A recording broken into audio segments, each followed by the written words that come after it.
Napoleon Bonaparte, وہ نام جو عظیم جنگوں، شاہی شان و شوکت اور حتمی زوال کی یاد دلاتا ہے۔ آئیے ہمارے ساتھ اور تاریخ کی اس پراسرار شخصیت کے شاندار سفر کے حقائق سے پردہ اٹھائیں۔ 15 اگست 1769 یعنی 1769 میں کورسیکا کے ناہموار جزیرے پر پیدا ہونے والا نپولین 8 زندہ رہ جانے والے بہن بھائیوں میں دوسرے نمبر پر تھا۔ نپولین کے ابتدائی سالوں میں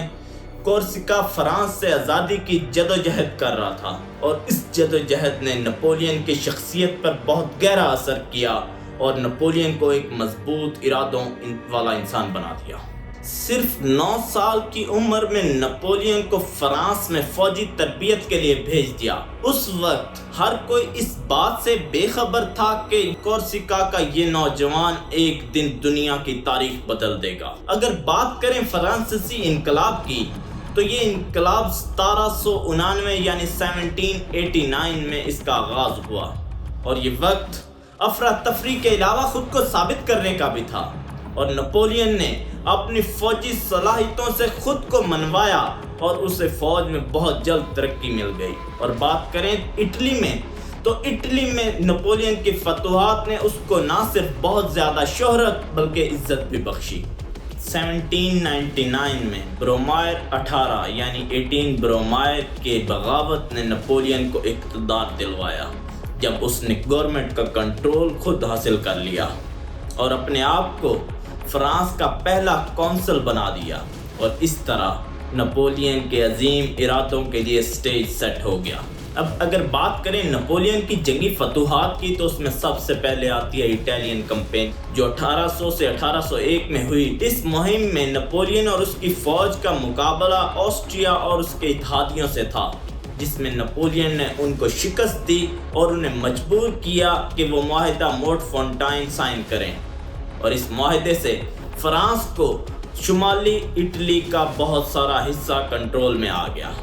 اور اب بات کریں جرمن کمپین کی جو 1800 سے 1801 میں ہوئی۔ اس میں نپولین کا مقابلہ بویرینز اور آسٹرینز کے ساتھ تھا، جس میں نپولین اور اس کی فوج نے ان کو بہت بری طرح شکست دی اور نتیجتاً انہیں لیون ویلے معاہدہ سائن کرنے پر مجبور کیا، اور اس معاہدے کے تحت نپولین کو رائن لینڈ اور بویریا کا کنٹرول حاصل ہو گیا۔ اور اس کے بعد آسٹرین کمپین، اس میں بھی نپولین کو فتح حاصل ہوئی اور نپولین مرکزی یورپ کی ایک طاقتور ترین شخصیت بن گیا۔ اور نپولین کی فتوحات کی تاریخ صرف یہاں پر ختم نہیں ہوتی، بلکہ نپولین اور اس کی فوج نے پرتگال، اسپین، روم اور یورپ کے اور بہت سے علاقوں پر 1812 تک قبضہ حاصل کر لیا تھا۔ نپولین اور اس کی فوج نے 1812 میں رشیا پر حملہ کیا اور اس حملے نے نپولین کے زوال کی تاریخ کا آغاز کیا۔ رشیا کی شدید سردی اور اس کے علاوہ علاقوں اور ذخیرہ کی گوداموں کو آگ لگانے کی جنگی چالوں نے نپولین کی فوج کو اس قدر بدحال کر دیا کہ جس سے واپس ہٹنا مشکل ہو گیا۔ حالات سے فائدہ اٹھاتے ہوئے اتحادی افواج نے 1813 میں نپولین کے ساتھ جنگ کی، جس کا نام لیپزگ تھا، اور اس جنگ میں نپولین کو شکست ہوئی اور نتیجتاً نپولین کو ایلبا کے چھوٹے سے جزیرے میں جلا وطن کر دیا گیا۔ لیکن نپولین کی فتوحات اور اس کے ارادوں اور اس کی خواہشات کی ابھی تک تاریخ ختم نہیں ہوئی تھی۔ ایک باہمت فرار کی کوشش سے نپولین 1815 میں فرانس واپس آن پہنچتا ہے اور اپنی قوم کو اپنے مقصد پر اکٹھا کر لیتا ہے۔ نتیجتاً ایک مختصر عرصے کے لیے، جس کو دی 100 ڈیز کہتے ہیں، نپولین کو تاج واپس مل جاتا ہے، کیونکہ نپولین کی جدوجہد کا آخری فیصلہ واٹرلو کے میدان میں منتظر ہوتا ہے،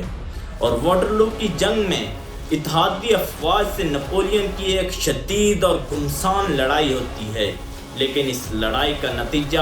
نپولین کے حق میں نہیں نکلتا، بلکہ نپولین کو شکست ہوتی ہے۔ شکست اور تاج سے معزول کیے جانے کے بعد نپولین کو برطانیہ اپنی نگرانی میں سینٹ ہیلینا کے جزیرے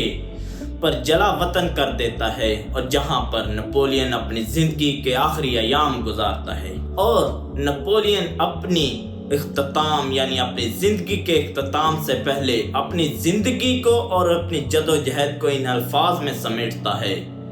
باوجود اس کے کہ میں نے 40 سے زیادہ جنگیں جیتی، واٹرلو نے میری بہت سی کامیابیوں کو مٹا دیا ہے۔